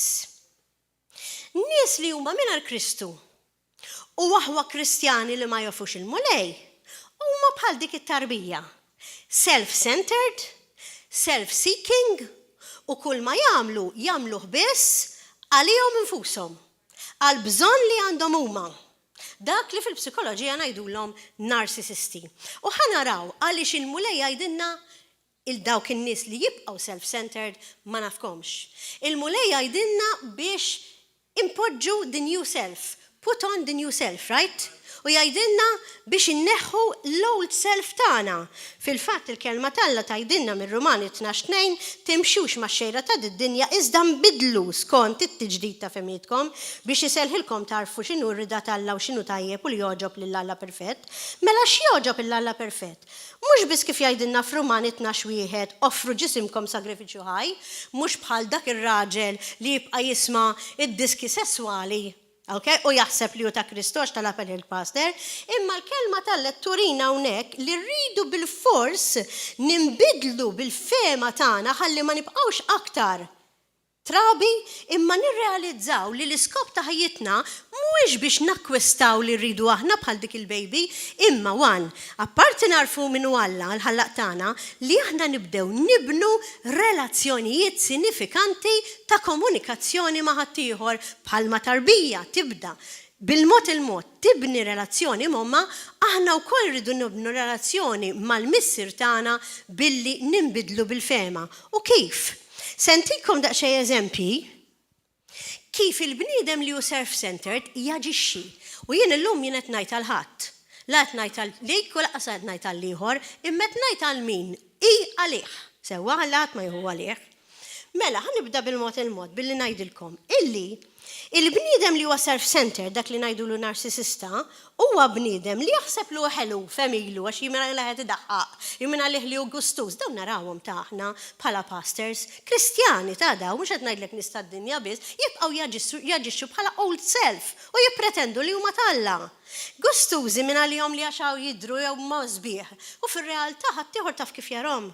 Minflok jarhom kif Kristu irid jarhom bħala nies arroganti. Għatt intqajtu magħhom dawn in-nies li jaħsbu li huma xi ħaġa li jkunu arroganti fi kliemhom sewwa u huma minn għalihom li huma Kristjani. Noqogħdu attenti l-aħwa biex ma nitqarqux għal darb'oħra għax Kristu jgħidilna biex aħna nkunu umli U meta inti tkun arroganti bl-aġir tiegħek u fi kliemek ma tistax tkun umli u ma tistax turi mħabba. Għax il-mulej jgħidilna biex inħobbu lil xulxin bħalma ħabna u kif tista' tħobb jekk inti tkun bniedem arroganti. L-aħwa, tafx nixtieq ngħidilkom illi l-bniedem illi jabbuża minn ħaddieħor u li juża lil ħaddieħor bħala tapit, bħala sempliċiment biex jieħu dak li jrid għal fama tiegħu, għal flus tiegħu, għal xi ġob partikolari u mbagħad jarmih, relazzjoni jibniha mbagħad mela kollox mingħand it-tfajla jew viċi versa jarmiha, meta bniedem jaġixxi b'dan il-mod li aħna narawhom anke fil-Kristjani sfortunatament. Unfortunately, il-kelma li nixtieq ngħidilkom boldly hija dik li inti tkun harsh, li inti tkun abbużiv u li inti tkun arroganti u għettajt li int Kristjan, mhux biss se tiġġib lil Kristu fix-xejn imma ma jfissirx li dak l-affarijiet jagħmlek raġel jew mara, imma li jagħmlek verament nies huwa li tkun kapaċi tħobb il-ħaddieħor mhux tabbuża lil ħaddieħor. U dan qed ngħidu b'esperjenza unfortunately ta' persuni li tajt ara dak mhux b'ġudizzju imma bħala pastors aħna rridu naraw l-email. L-email u l-frott tinduna, inti mill-lemin tarafhom le? Nies li huma self-centered u għadhom karnali u jippretendu li huma Kristjani u anke maturi, bir-rispett kollu iħossuhom li huma superjuri fuq ħaddieħor. Imma għax jammiraw lilhom infushom. U tant jammiraw lilhom infushom li jiftaħru b'dak li jagħmlu minflok jammiraw dak li jagħmel Kristu għalina, dak li jagħmel Kristu għalihom. U l-mulejja fżana ħafna fuq dawn in-nies li huma prideful għaliex il-kelma talla tajt il-mulejja tilgrazzja lill-umli u taf x'jagħmilhom il dawk li huma proud huwa kontrihom. Noqogħdu attenti li jekk inkunu aħna ninmullhom u jekk nafu xi nies li huma bħalhom tafx tgħidilna l-kelma talla tgħidilna aħarbuhom fil-fatt jekk insib l-iskrittura fejn inkun nista' nikkwotalkom eżattament nies li huma prideful x'jgħid fuqhom il-mulej tieni l-opportunità illi nkun nista' nsibilkom jurina dawk li għandhom grandiosity u jaħsbu li huma xi ħaġa li all things are sinking sand. Jiġifieri meta huma jaħsbu li huma importanti u kif għattilkom ftit ilu l-ġudizzju naraw li Ġesu biss huwa importanti u dak li jgħid fuqna, huma qegħdin jitqarqu għax qed jinvestu fir-ramel. U għalhekk all things are sinking sand. Hawn ċerta nies li narawhom li huma Kristjani sfortunatament, illi huma pompous, illi ma jagħtux każ laqqas id-drittijiet tal-oħrajn. Jgħidu dak li jridu huma, ikunu dominanti u kontrollanti fuq ħaddieħor u ma jimpurtom minn ħadd. L-aħwa dawn in-nies tip ta' nies il-mulej jgħidulna biex ma nagħmluhiex magħhom għax meta nagħmluha magħhom u jidhru li huma Kristjani, ir-riskju huwa jew li nsiru bħalhom jew inkella inweġġaw ħafna u nitilfu kull sens ta' Kristjaneżmu għax naħsbu li l-Kristjani huma kollha bħalhom. L-aħwa, nies li huma self-centered li għadhom babies karnali u jaġixxu vera b'mod ħażin u mhux qed jirriflettu l-Kristu, normalment jikdbu, they lie, all right? Biex huma jipoġġu lilhom infushom f'lenti sabiħa. Intom tafu għadni kif għattilkom ftit ilu illi x-xitan huwa il-missier tal-gideb. Allora meta daw jikdbu biex jagħtu xturhom kif tajt bil-Malti, ikunu qegħdin jirriflettu missierhom li huwa x-xitan. Noqogħdu attenti għaliex il-Kolossin 3 vers 9 jgħidilna tikdbux il-xulxin għax kif għattilkom l-Spiritu talla huwa spiritu ta' verità. Tikdbux il-xulxin jgħidilna l-mulej. Għalhekk ċerti affarijiet jiktibhomna u qishom jidhru mhux ovvja ma nikdbux il-xulxin, qishom jidhru for granted, qishom jidhru bażiċi. Qed tifhmuni ma mhumiex bażiċi bħal meta l-kelma talla tgħidlek choose life. Għaliex jiktibha dik? Għax hija xi ħaġa li ħafna nies ma jażluhiex. Anke jekk hija ovvja jew tinstema li kulħadd irida, mhux kulħadd jażilha. Qed tifhmuni l-aħwa. Ħankompli naqra oħra għax ovvjament naf li l-ħin qiegħed daqsxejn kontra tagħna. Nies li huma self-centered normalment they deny when il-wrongs tagħhom u anka d-nubit tagħhom. Ġifieri jekk inti tiġbdilhom l-attenzjoni l-aħwa nies karnali u nies li huma babies u nies li huma maturi, nies li huma self-centered narcissisti, jekk inti tiġbdilhom l-attenzjoni fuq xi ħaġa li jagħmlu ħażina, normalment jgħidulek jew mhux veru. They deny dik ir-realtà, jew nkella jibqgħu ġustifikaw u jaraw kif jagħmlu biex jikkonvinċu lilek li dak li qed jagħmlu kien sewwa. U din hija veru periklu għall-Kristjan l-aħwa. Għax il-mulej jgħidilna biex nindmu minnu bietna. Il-mulej jurina wkoll li jekk aħna ma nindmux kollha qal nintilfu. Fluk 13 jekk tidu tfittxuha biex ma toqgħodux fuq kliemi, vers 3 jgħidilna jekk ma tindmux il-koll tintilfu l-aħwa. Xi wassal għall-indiema? L-indiema vera iwassal meta inti tiġi nse li tammetti l-iżbalji tiegħek u li tammetti d-dnubi tiegħek. U li tajt Iva f'dak l-aspett jien klimi ma kienx ta' Kristjan, Iva f'dak l-aġir li għamil dikinhar murejx il-Kristu fija, dik hija l-umiltà. Għaliex bniedem jibqa' jaġixxi qisu rasu ġottajn, ġorramel, jibqa' jaġixxi u dejjem jirrepeti l-istess ħaġa u jaħseb li mwet jagħmel xejn ħażin u mbagħad jippretendi li jiġi quddiem Alla u l-mulej ma jgħidlux itlaq minn qudiemi għax jien ma nafekx. Min dawn għaw ħafna Kristjani. U għalhekk ħassejt f'qalbi llum li għandi nitkellem fuq nies li huma giddieba, nies li ma jemnux li r-realtà tagħhom li hi, nies li ma jaċċettawx kemm weġġaw il-ħaddieħor bemilhom u bl-aġir tagħhom, nies li huma anke abbużivi verbalment fi kliemhom, iwaqqgħu il-bniedem dawn, nies li mentalment u emozjonalment ikissru lil ħaddieħor u jippretendu li huma ta' Alla. Min dawn għaw ħafna u l-mulej jgħidilna bħal dawn intom kontu, mhux qed nikkwatom kollha anke ħabbalħin, bħal dawn intom kontu, okay? Immissa ġeddu femidkom. Għax il-mulej ma jridx nies bħal daw, il-karnar l-istin tal-bniedem huwa uża xi ħaġa u armija. Imma l-bniedem mhux qiegħed hemm biex inti tużah u tkun manipulattiv u tkun exploitative. I'm sure li bħal dawn in-nies ġiel intqajtu intom mhux jim stess għax ġo d-dinja qegħdin le. Nies tad-dinja jagħmlu hekk imma l-ar ħaġa meta ssib nies li huma ta' Kristu li jaġixxu b'dak il-pattern hija tal-biki. Mhux ta' b'xejn il-mulej jibki fl-ispirtu tiegħu anke miegħi għal dawn in-nies li kollha niżlin fl-abbissi. L-aħwa, noqogħdu attenti. Għaliex meta bniedem ikun self-centered ikun artifiċjali ħafna. Artifiċjali għax jibqa' surface level ma tistax tibni relazzjoni intima miegħu ta' dak il-bniedem jew dak il-bnieda. Kif qatt ma nista' nibni xejn magħha? Il-mulej jridna reali l-aħwa.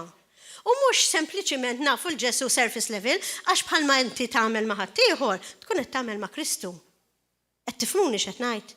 L-aħwa, l-aġir tagħna m'għandux iktar jibqa' bħal tal-baby.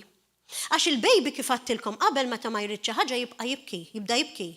U bniedem li hu karnali, bniedem li hu matur, bniedem li minn għalih hu Kristjan u qed jaġixxi b'mod vera self-centered, narcissista taf x'jagħmellek?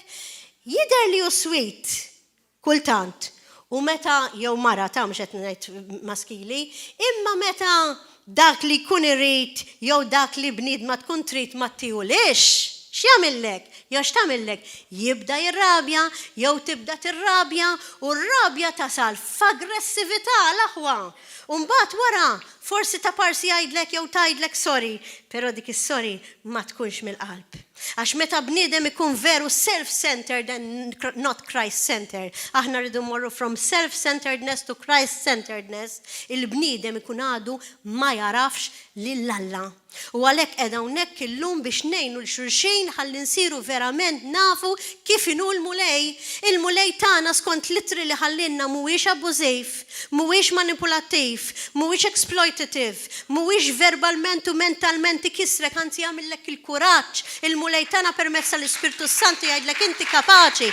Il-mulej tagħna permezz tal-Ispirtu Talla jgħidlek inti importanti għalija. U jekk issib nies li ta' parsi huma Kristjani u jgħidulek int minn ħadd, int minn xejn, int tajba l-kċina, inti tajba l-seftura, inti m'intix kapaċi u laqqas iħalluk titkellem, dawn naħrabhom għaliex fir-realtà qed jirriflettu il-missierhom ix-xitan. U jekk hawn xi ħadd minnkom illum li forsi jaġixxi b'dan il-mod, forsi għax imsiken u l-ambjent kien tali li ma talmux kif iħobbu lil ħaddieħor, il-mulejtan anke lilek iħobb u nut li tajt il-ħaddieħor inti minn tħadd u inti minn xejn għax il-mulej jgħidlek anke l-99 telaq id-99 għal wieħed. Daqshekk inti importanti għalih. U tħalli l-ħadd jgħidlek li inti m'intix importanti. Tħalli l-ħadd jgħidlek li int ma tifhimx. Tħalli l-ħadd jgħidlek li int ignorant. Tħalli l-ħadd jgħidlek li inti il-kelma tiegħek biha u mingħajra xorta. U anke meta il-bniedem jew il-bniedma tarmik wara li inti forsi tkun tajta kollox, tista' tkun ommok, tista' tkun missierek, tista' tkun ħutek, tista' tkun ħabib li inti għafdajt, anke jekk jitradik jew titradejk jew jagħmlulek dak kollu li inti ma tobsorx li qatt jagħmellek, tajċ mela ma mmurx iżjed il-Knisja għax il-Kristjani kollha bħal dik jew il-Kristjani kollha bħal dak, għax mhux veru, inti mhux il-bniedem titħares, inti titħares biss lejn Kristu. Għalhekk il-fokus tagħna ma jridx ikun is-self jew il-bniedem, imma l-fokus tagħna jrid ikun il-mument, il-mulej. Ejja nitalmu l-aħwa u ma nagħmluhiex ma' nies irrabjati, għax nies li huma rrabjati jgħidu li huma ta' Kristu mhux veru, da mhux qed ngħidlek ma tirrabja qatt, imma li jagħmlulek tentrim meta inti ma tihomx dak li trid. Il-Kolossin 3 vers 8 jgħidilna, intom ukoll ħallu kollox, aħna li aħna ta' Kristu rridu nsegwu, x'inħallu? Fil-Kolossin 3 vers 8 jgħidilna ħallu kollox, ħallu l-korla, forsi uħut minna konna nirrabjaw, forsi kellna problema li jitlanna ta' rabja x'konna nweġġaw, u hawn min jgħidlek imma r-rabja hija weġa, veru, imma l-mulej mhux qed jiġġustifika. U ħaddieħor hawn min jiġġustifika r-rabja tiegħu taf kif, u din ara vera skużani l-kelma vili. Għajdli għaliex jgħidulek mhux anke Kristu ir-rabja, mhux anke Kristu mar is-suq u għamillhom kollox ħerba, imma skużi d-differenza hija li inti qed tirrabja għax mhux qed takkwista l-affarijiet li trid int. U Kristu kien qed jirrabja minħabba l-affarijiet tal-missier u l-mulej jgħidilna illi r-rabja naturali rridu nwarbuha u nneħħuha, imma r-rabja ovvjament għal affarijiet għaddejsa irid ikonna biex aħna ma nħallux kollox jgħaddi u ma nħallux il-ġustifikazzjoni ta' dak li bniedem qed jgħid biex jagħti xturu jirrifletti il-Kristjani kif għandhom ikunu. L-aħwa vera għandna bżonn talim, għax it-talim jiġib ir-revelazzjoni u jgħinna biex nagħmluha ma' nies li huma Kristjani veru, għax il-Malti jgħidlek ma' minn rajtek xebbaħtek. U jekk inti qed tagħmilha ma' xi ħadd li huwa fals, jekk inti qed tagħmilha ma' xi ħadd li huwa ipokrita, jekk inti qed tagħmilha ma' xi ħadd li jiddominak u li huwa abbużiv, make sure li tkun Kristjan jew Kristjana veru li l-ewwel ħaġa li tagħmel milli tirrabja huwa li titħassru għax dak huwa bniedem jew dik hija bniedma li ma jafx il-dak li qed jgħid li jaf jekk hu Kristjan u inti trid titlob għaliha jew trid titlob għalih biex isir miraklu. Miraklu, fultant hawnhekk aħna ngħidu ara xi ġmiela, rajna ħafna mirakli, min twalitlu siequ, min kellu ġef daru ma baqax, min kellu ġef taras, min anka kanser għaddilu, naraw ħafna mirakli għax rajna li Ġesu huwa il-qawwa tagħna. Imma l-ikbar miraklu tafx tista' tkun li l-qalb tal-bniedem tiġi mibdula. Għaliex il-mulej ma jista' jagħmel xejn għax ġa għamel. Ma jista' jagħmel xejn biex iġiegħal li l-bniedem bil-fors jaġixxi skont il-pariri tal-mulej fl-ittri tiegħu. Il-mulej ħallina liberi biex nażlu lilu u nażlu l-ħajja jew il-mewt. U ħafna huma dawk li niżlin fl-abissi tal-infern għax qed jippreferu li jażlu l-mewt mill-ħajja. Ħafna huma dawk li qed jitqarqu bihom infushom into thinking that they're Christians u mhumiex. U aħna rrid ikollna l-qalb ta' kompassjoni ta' Kristu lehom. Ma rridux nirrabjaw lehom jew ma nkellmuhomx iżjed imma rridu verament nitolbu għalihom, ninterċedu għalihom b'imħabba ta' Kristu. Ħalli dawn in-nies jaħasra ma jintilfux, ħalli dawn in-nies ikunu kapaċi jidħlu fiż-żarbun ta' dak li jkun, juru dik il-kompassjoni li kellimtkom fuq ftit ilu u jkunu jafu kif jempatizzaw l-aħwa għax l-empatija li tfisser il-kapaċità li inti tifhem il-bniedem u tikkomunikalu dak li inti tħoss li l-bniedem qed jgħidlek hija kwalità. li missirna, kwalità li Ġesu għandu. Hija vera xtajdu li għax kien ġust, mela mhux ġust, ma jfissirx li għax inti ġust ma jkollokx qalb ta' kompassjoni. Ejja nitolbu għal dawn il-ħafna nies li għadhom self-centered, anke nies ta' knisja u nies li huma Kristjani biex jibdew isiru jafu kif għandhom iħobbu lil bniedem.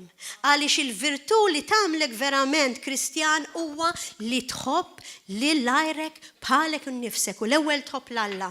U dik mhijiex kapaċità li tiġi automatika. Għaliex l-istint tal-bniedem, intom tafu li jien anke psikologa u nara, l-istint tal-bniedem huwa ġiplaw u tieħux lem. Ħanara x'ħanieħu minnek u mbagħad narmejk. Jiena di tajba lija bħal biċċa karta jekk mhix tajba fixta warmejta. Il-bniedem mhuwiex hekk. Il-bniedem għandu qalb. Il-bniedem iħoss. U jekk forsi inti wieħed minn dawk li ġejt minn ambjent qiebes li missierek forsi jew ommok qatt murewk mħabba u li inti taf għax ħlif tafnes ma tafx tagħmel, siraf il-Ġesu. Għaxiva, kien hemm bżonn li jkun taf kultant ma' ċerta nies li kienu anke qassisin il-kbar, nies li kienu qed jaħduha kontra tal-missier, mela le, imma kienu kon loving, kemm kien iħobb lin-nies ta' triq u kemm kien jagħmel miraklu bil-qalb verament. Laħwa, kif tista' tgħid u kif nistgħu ngħidu li aħna Kristjani meta m'għandniex l-iktar ħaġa bażika li bniedem suppost għandu jkollu. Din l-empatija u din il-kompassjoni u mbagħad jgħidulek ma x'in hekk. Jgħidulek għax jiena ma nafx, għax jiena qatt ma tallem skużi, fil-ħajja ħadd ma kien għaref, il-baby ma jaf xejn. Biex tallem lingwa kien kapaċi jismaħħa. U għalhekk biex nitalmu minnu Kristu rridu nkunu kapaċi nisimgħu il-kelma talla. U jekk inti wieħed minn dawk li m'intix kapaċi taqra għax forsi l-iskola ma tallimx u ma tafx taqra, illum il-kelma talla li tista' tismaħħa anke fuq CD, tista' tismaħħa fuq xi ħaġa u inti waqt li qed tisma' tista' tiġi mbierek kif għattilkom imbirkin dawk li jisimgħu il-kelma tiegħi u jagħmluha. Qed tifmu l-qalb tal-mulej li xi ħossu mnikket, għax qed jara li d-dinja diġà ma jafuhx. U qed jara lin-nies li suppost huma Kristjani wħud minnhom mhux se niġbed il-kulħadd tal-aħħar isqat fl-istess kategorija, qegħdin jitqarqu bihom infushom. Għax qed jaġixxu tali li minn għalihom li għandhom it-triq tas-salvazzjoni u t-triq lejn Kristu għax minn għalihom jafuh u assolutament ma jafux laqqas biss minnu jew m'għandhom relazzjoni ta' xejn. Ftit ilu kont qed nisma' l-aħwa storja ta' pastor illi miet u l-mulej taħ il-grazzja li jarġa' jiġi lura. U dan il-pastor spiċċa dritt l-infern, kont qed nisma' l-testimonjanza tiegħu. U kif mar l-infern dal-pastor ra ħafna nies mill-knisja tiegħu mamma mija ġbiża. U x'in rawh il-membri tal-knisja li kellu qalulu ħabba fik qegħdin hawn. Għax int mallimtniex il-verità. Għax inti għattinna li wans li nemnu fi Kristu, inti għattinna wans li aħna salvati, dejjem salvati. Inti għattinna wans we're saved, we're always saved. Għaliex kont għattinna hekk u mallimtniex illi sempliċiment li nemnu fih mhux biżejjed. Għalhekk il-kelma talla tajdinna imbirkin dawk li jisimgħu il-kelma u jagħmluha, għax dawk li kienu infern kienu mhux biss ipokriti, imma kienu biss jemnu bla sens, mingħajr frott u mingħajr xejn. Bħax-xitan jemmen fi Kristu, però m'għandu frott ta' xejn. U għalhekk qiegħda hawnhekk biex ngħidilkom għal darba oħra. Make sure u nitlob l-Alla li jiena ma nkunx waħda minnhom wara li jiena għallimtkom dal-affarijiet kif jgħid Pawlu. I make sure li wara li jiena nkun għallimt ma nispiċċax jien hemm f'dak il-past. Nitlob f'isem Ġesu Kristu li antom l-qasjien ma nkunu minn dil-kategorija ta' nies, minn dil-kategorija ta' ipokriti u nitqarqu bina nfusna x'naħsbu li nafu l-Alla u l-mulej jara li aħna ma nafuhx. Laħwem ħafna x'nitalmu. Nixtieq inkun dizzjonarju sinċerament u jkolli l-ħin u li nallimkom fuq il-personalitajiet tal-bniedem u kif nistgħu nitqarqu mingħajr ma nafu. Illum kellimtkom fraction fuq personalità waħda li teżisti fil-ħajja li hija dik li hija self-centered, taf xem tal-personalitajiet differenti. Imma llum il-mulej ħassejtu jgħidli ibda mill-basic, ibda minn self-centered person. Mur għallimhom kif jaġixxu u minn għalihom qed jaġixxu tajjeb. Ħalli jindmu, wassalhom għal repentance għax jien għal dawk in-nies inħobbhom ukoll.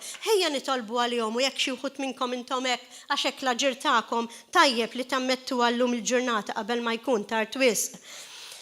Grazzi mulej, naf li d-9 imma l-aħwa naqbes ħafna u ħanajdilkom kategorija oħra ta' persuni li huma self-centered u niġi għal-konklużjoni. Nies li iċ-ċentru tagħhom huma nfushom, naturalment huma lovers of money. U ħafna drabi dawn in-nies issibhom nies li huma misers, nies li huma bil-Malti jgħidu għamiela. Nies li ma jafux kif jagħtu, imma nies li dejjem jħordu jerfgħu għal meta jiġu bżonn minn għalihom u ma jafux kif ikunu ġenerużi.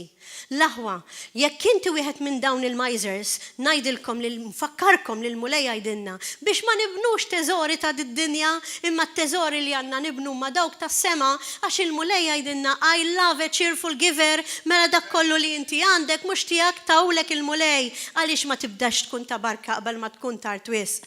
Għaliex ma tagħmilx dan, għax jekk ma tagħmilx dan, ovvjament missierek ix-xitan u aħjar ma tkun twilit xejn. Id-domandi bħala konklużjoni li nixtieq kelli ħafna iżjed imma għattilkom summary għattilkom li kemm ħadet li enerġija, però nkompli id-darba li ġejja. Iktar milli nsaqsu l-aħwa, għax il-Kristjani ħafna drabi jsaqsu, imma meta ġej il-mulej? U il-mulej dejjem jgħidilna li qiegħed fil-qrib u jiena ġej. Ikunu żguri li intom tkunu preparati bħal dawk tal-lampa li kellhom iż-żejt, għax l-oħrajn li ma kellhomx żejt telqu meta ġie l-arus daqshekk. Okay. Imma iktar milli nibqgħu insaqsu lil nfusna l-aħwa, meta ġej il-mulej? Aħjar insaqsu domandi bħal jien preparat veru għal miġja tiegħu. Għax inutli tgħidlu ejja mulej għax jiena jgħidtaw. U jekk jiġi ħallik l-art. Domanda li rridu nsaqsuha, l-aġir tiegħi qiegħed jirrifletti veru il-Kristu kif tkellimna llum, jew qed jirrifletti l-Antikrist. Domanda li rridu nsaqsu aktar milli meta ġej huwa grazzi mulej li għadek ma ġejtx, għax qed tittini ċ-ċans li nagħmel verament indiema. Qiegħda qiegħed f'repentance biżżejjed biex l-azzjonijiet tiegħi ma nibqax niġġustifikhom, imma fl-aħħar għal darba nammetti li għamilt ħażin, qed nagħmel ħażin, qed ngħix lifestyle li mhijiex skont kif irid Kristu. Veru qed impoġġi l-bniedem il-ġdid, jew qed indaħħaq bil-mulej li qed naġixxi bil-bniedem l-antik. It-tieni Timotju 3 jgħidilna li fl-aħħar ta' żminijiet se jkun hemm nies mhux dik li naqraw is-soltu għax naf li tafuha. Imma ħanaqralkom biċċa żgħira minnha li huma minfuħa bihom infushom. Għattilkom li kunnu nis prideful jasbu xi ħaġa. Minkejja li minn barra jagħmluha ta' tajbin u nis bħal daw aħrabhom. Ukoll il-mulej jgħidilna fit-tieni Timotju permezz ta' Timotju 3 ismaw di. Ħaġa waħda ngħidilkom qal il-mulej. Ispirat Timotju minn Alla. Il-faċċol, kellimna fuq il-faċċol illum sewwa. Il-faċċol mhux biss għandu d-destin tiegħu fil-bellija tan-nar. Imma minn din id-dinja emilu kollu jinkixef għax dawn huma nies, isma' x'jgħidilhom il-mulej ta' mhux ċajta, nies bla moħħ. Moħħhom mawweġ u ta' fidi mħassra. U Timotju 3 vers 8 jgħidilna iżda dawn mhumiex se jimxu aktar il-qudiem għax kulħadd qatt isir jaf bil-bluwa tagħhom, mela l-mulej dawn in-nies jgħidilhom boloħ aħjar dawn il-Kristjani qatt ma semgħu bi Kristu milli semgħu bih u jgħidu li huma tiegħu u jaġixxu b'dan il-mod kif għadni kif spjegajtilkom illum. L-aħwa, summary, ejja nkunu preparati għal dak li ġej.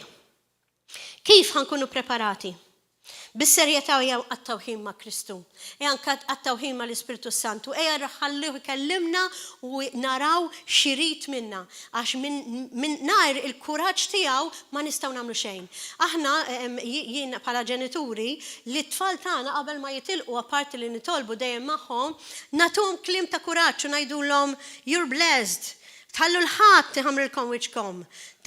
Make sure li intom tkunu tafu minn intom fi Kristu qabel ma jmorru l-iskola. Ħalli jekk xi ħadd iħammrilkom wiċċkom intom tkunu tafu li intom m'intomx dak li ħadd ieħor qed jgħid. Speċjalment fid-dinja tal-lum li hawn tfal terribli. Terribli kliemhom huwa ħażin kif verament tajt hawnhekk il-kelma minn Kolossin. Ara xtajt hawnhekk. Kolossin 3 vers 5. Kemm nixtieq intikom laħam fil-fatina ħlomt li kont qed nitmakom il-laħam u din hija l-laħam tal-kelma. Kolossin 3 vers 5 jgħidilna mewtu ġo fikom dak kollu li hu tal-art, iż-żina, il-faħx, il-ġibdiet, ix-xewqa ħżiena, r-rejba u l-idolatrija. Minħabba dan tilħaq il-korla talla lil dawk li ma jobdux. Ekk intom kontu timxu kif għadna qabel u kol meta konna għadna nejxu fihom. Iżda issa intom u kol ħallu kollox, il-passjonijiet, il-korla, il-ħazen, id-da, il-klim mux xiraq li nisimaw kontinuament anka mit-tfal mux tijaj ta' minn tfal oħra tal-iskejjel. Warbuħ da kollu minn fonkom. Titbux il-xurxin kif għattilkom. Intom li nżajtu l-bniedem il-qadim bl-emil kollu tijaw u l-bistu l-bniedem il-ġdid li jġilet dejjem skont iġbija ta' min ħalqu u jikber fl-erf. Bella laħwa, ejja nimxu fl-erf. Inqattaw il-ħimma l-mulej biex itina l-kuraġġ, ħalli nistgħu niffaċċjaw il-ġganti. Hemm film jismu Facing the Giants. Jekk intom qatt ma rajtuha arawh, għaliex kienet bil-fidi tal-persuna li kienu qegħdin jgħidu fuq u fuq ix-xogħol, kienet bis-saħħa tal-fidi li hu kellu fi Kristu, li rnexxielu u t-tim tiegħu jerbħu il-vittorja il-logħba li kellhom. Araw ħax interessanti. Laħwa, kunu żguri li intom trejnjati biex telbu lill-ladu permezz ta' dak li tajdulu. Kunu omli, tibqaw xiżjed, taħsbu li intom xi ħaġa. Imma l-umiltà mhijiex weakness, għax hawn min jaħseb li hi weakness, imma l-umiltà hija xi ħaġa li hija veru matura. Ħaġa oħra huwa, ejja npoġġu il-self, il-new self, ma nibqgħux iżjed self-centered, ma nibqgħux iżjed narcissisti. Nobdu l-kelma tal-Alla. U ma nibqawx iżjed ngħidu għax jiena nistħi li mmur inxandar il-kelma tal-Alla. Għax l-ewwel ħaġa li qalinna l-mulej morru xandru. Jekk inti għadek tistħi li tmur inxandar il-kelma tal-Alla dek bdejt biex tagħmel dak li l-mulej qed jgħidlek. Ma tistax tistħi minn Kristu għax Kristu jgħidlek nistħi minnek jekk inti ma tagħmilx dak li qed jgħidlek. Laħwa ta' malajret ngħidilkom, ejja naslu għall-indiema, ejja nitolbu flimkien għax lillum għandna ċans li verament nindmu, ħalli ma nitilfux. Il-mulej titina warning li qed jgħidilna nies ta' doppja faċċa m'għandhom jistennew xejn minn għandi, għax dawk iweġġaw in-nies, iweġġaw il-uliedi u jien għamilt il-passjoni ħanweġġa jien ħalli uliedi ma jweġġawx u huma tjerġgħu iweġġawhom għal gost u għal xejn, nies bħal dawk huma krudili u nies bħal dawk posthom hija fil-bellija tan-nar. Il-mulej qed jgħidilna 8 minn self-centered, ejja nkunu kafattilkom kompassjonali, ejja nimbidlu, ejja nkunu transformed verament bil-ħsibijiet differenti. Ejja laħwa, namlu minn kollox biex it-teżori tagħna ma jkunux tad-dinja kif għattilkom ma tal-ġenna qed nagħmel summary u ma nkunux iżjed abbużivi, minħobbu lil xulxin. Ħalli b'dak il-mod il-mulej ma jgħidilniex depart from me, you who practice lawlessness. Nemmen li għattilkom summary ta' summary, inkompli darboħra, imma nemmel il-mulej kif għalli ibni, jitkellem minn fommi, il-kelma tajtilkom, jina sajjart, ovvjament, issa sta għalikom li iktar kem tifilħu tiklu, tistaw tiklu minn dan il-laħam tal-kelma, u il-lum fil-ħnina talla li jettitina ċans verament tal-indima, ejjew namlu dan il-ġest qabel ma jkun tartwis għalina, mux biss li naċċettaw il-ġesu bħala sidna, mux biss għax dik ma tfisser xejn waħeda, imma veru namlu indima mill-qalb ta' dak kollu li aħna ewer li għamilna u dak li aħna maħniex ewer illi għamilna bħala dnubiet u l-lum il-mulej bid-dem tiegħu jaħfrinna dnubietna. Ejja nqumu bil-wifqa laħwa skużani kelli naġġel naqra l-aħħar biċċa, imma bħal meta tkun trid tlaħħaq li titma' lil kulħadd u veru taġġel biex kulħadd ma jkunx bil-ġuħ. Grazzi mulej ta' dan il-buffet spirituali, ta' dan il-laħam tal-kelma tiegħek li inti tajtna mulej. Kjoġobkom nżommu silenzju għax dan huwa l-aħjar ħin tal-kelma, l-aħjar ħin tal-Knisja. Naf li ġew it-tfal minn dak il-ħin. Nitlobkom dan huwa mument serju. Anka speċjalment għal dawk li semawni fuq il-YouTube illum laħwa biex verament ibidlu emilhom u verament ikollhom trasformazzjoni ħajja kif iridna Kristu. Ħalli naraw iċ-Alla bil-saħħa tiegħu u anka li hemm ilna jkun skont kif irid Alla. Għajdu miegħi, mulej Ġesu, jiena nġeddet it-twemmin tiegħi fik bħala binalla l-ħaj. Mhux biss narġa' npoġġik is-sit verament ta' ħajti u s-salvatur tiegħi, imma nitolbok verament it-tini qalb tandiema mod partikolari li naħfer lil min weġġani jekk din il-kategorija ta' nies li l-pastor tkellmet fuqha weġġawni mulej Ġesu tini l-grazzja li naħfrilhom għax inti għattinna aħfrilhom bħalma hu ħafer lilna. Mulej Ġesu jekk jiena kont waħda minn dawk li ħaġisċejt dan il-mod kollu li l-pastor kelmetna fuqha u minni xewer. Aħfir li mulej u tini l-grazzja li verament nibda bidu ġdid li nibdel il-bniedem l-antik fil-bniedem il-ġdid. Aħfir li mulej kemm il-darba rrabjajt għax ma kwestajx li ritjien.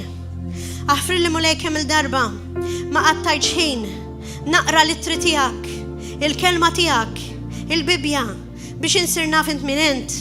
Aħfir li mulej ta' kemm il-darba ma preparajtx ruħi għal dan iż-żmien li hu ġej.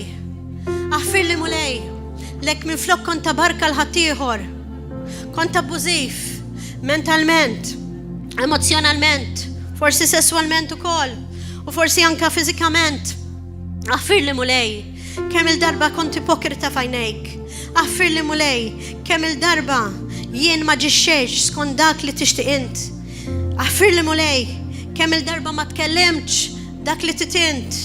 Aħfir li mulej kemm il-darba smajt mużika tad-dinja minflok qattajt il-ħin infaħrek biss. Aħfir li mulej kemm il-darba qattajt ħin fil-vojt nara l-Facebook, niskrolja, nara Netflix, nara l-news, nara television minflok inqatta l-ħin fil-kelma tiegħek. Aħfir li mulej kemm il-darba kont self-centered minflok kont verament Christ-centered.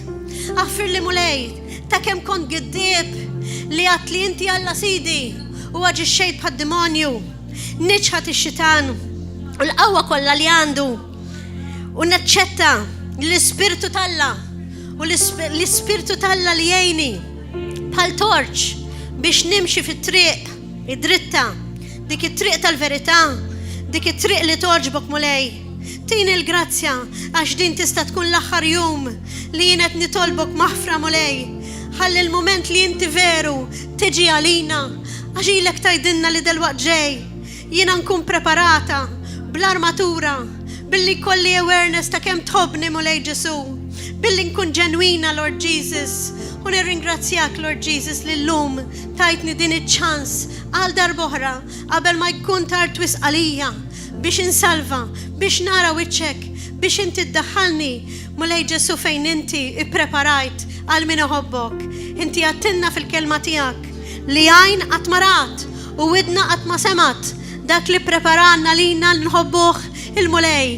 Għalhekk nirringrazzjak mulej ta' dan il-preparazzjoni li inti għamilta lina in advance u nirringrazzjak mulej tal-littini il-boldness u s-saħħa biex la jiġi dan l-eventualità ta' żmien aktar ibes milli għaddejjin bħalissa inkun kapaċi ngħid le għax-xitan, inkun kapaċi nibqa' nħares lejk bħala s-sitt tiegħi u ma niġħdek qatt. Grazzi ta' din l-opportunità llum mulej Ġesu, nitlob dan minn qalbi f'isem Ġesu Kristu. Amen u alleluja. Grazzi Ġesu.